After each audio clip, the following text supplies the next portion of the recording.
UCC को लागू करने के लिए एक कमेटी का गठन किया है। वो कमेटी इस पर रिपोर्ट देगी और उसके बाद मंत्रिमंडल में और मंत्रिमंडल के बाद विधानसभा में जाएगा। मैं समझ सकता हूं कि राजस्थान की ये बहुत बड़ी आवश्यकता थी, जिसको माननीय मुख्यमंत्री जी ने उसका संज्ञान लिया है और संज्ञान लेकर राजस्थान के लोगों को एक समान कानून देने की बात को आगे बढ़ाया है। कई धर्मों के आधार पर उनके पर्सनल कानून बने हुए हैं, तो जो हमारा कानून है जो भारत में लागू होते हैं तो उनका पर्सनल लॉ लागू होने के बाद विसंगतियां पैदा हो जाती हैं। महिलाओं के अलग अधिकार, पुरुषों के अलग अधिकार, बहुविवाह की व्यवस्थाएं, संपत्ति के अधिकार, इन सारी चीज़ों को एक साथ करने के लिए यूसीसी कानून लागू करने की बात हुई है। तो मैं समझ सकता हूँ प्रत्येक नागरिक को समान कानून मिलेगा। यदि उसको विवाह करना है तो बहुविवाह की प्रथा पर रोक लगेगी। संपत्ति का समान का अधिकार होगा, यानी कि बेटा और बेटी को समान का अधिकार सभी वर्गों में होगा, सभी धर्मों में होगा।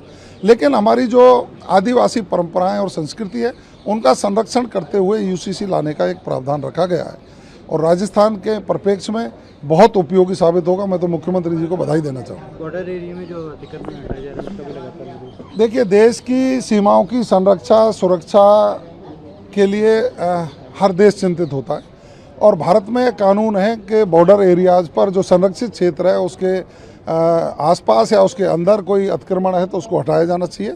भारत सरकार ने उचित समय पर उचित कदम उठाया है। जो भी एंक्रोचमेंट है उसको हटाने की आवश्यकता है। हमारी संप्रभुता और देश की संरक्षा सुरक्षा सुनिश्चित हो, इस पर जो लोग राजनीति कर रहे हैं, जो ट्वीट की राजनीति खेल रहे हैं, और वो लोग एक तरफ तो कहते हैं हम भारतवासी हैं और भारत की संरक्षा सुरक्षा की उनको चिंता है, दूसरी तरफ वहाँ हुए एंक्रोचमेंट के समर्थन में खड़े होते हैं, तो उनकी ये दोहरी जो सोच है वो जनता के सामने है। मैं तो ये समझ सकता हूँ वहाँ से अतिक्रमण हटाने का निर्णय शानदार है, उचित है, होना ही चाहिए। संविधान निर्माताओं ने सभी सरकारों से, भारत सरकार से अपेक्षा की थी और आर्टिकल 44 में एक अपेक्षा की गई है, कानून बनाया गया है कि देश में प्रदेश में रहने वाले सभी नागरिकों के लिए एक समान नागरिक कानून संहिता हो। एक ही नज़र से, एक ही भाव से सभी नागरिकों को देखा जावे, एक देश समान नागरिक कानून हो, अलग अलग संप्रदाय के लिए अलग अलग कानून नहीं हो। और इसी भावना से ये राजस्थान यूनिफॉर्म सिविल कोड लाने का हमारे यशस्वी मुख्यमंत्री जी ने हमारी सरकार के सर्वसम्मति से निर्णय लिया और उसके लिए सुप्रीम कोर्ट की सेवानिवृत्त न्यायाधिपति रंजना देसाई की अध्यक्षता में एक कमेटी का गठन किया है। वो कमेटी ने इस लॉ का प्रारूप बनाने का काम प्रारंभ कर दिया है।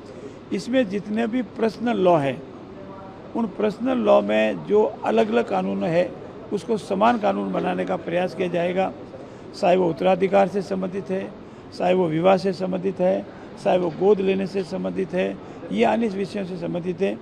और उसके उपरांत हमारे प्रदेश के सभी नागरिक एक समान, एक आदर और भाव से देखे जाएंगे।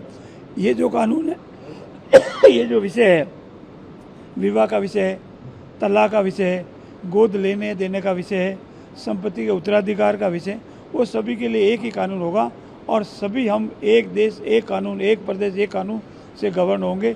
सभी को स्वीकार्य होगा, सभी को एक नज़र से देखा जाएगा और सभी के अधिकारों की सुरक्षा की जाएगी। एक जाट आरक्षण को लेकर भी मुझे इसकी विशेष जानकारी नहीं है, जानकारी करने के बाद आपको बता देंगे।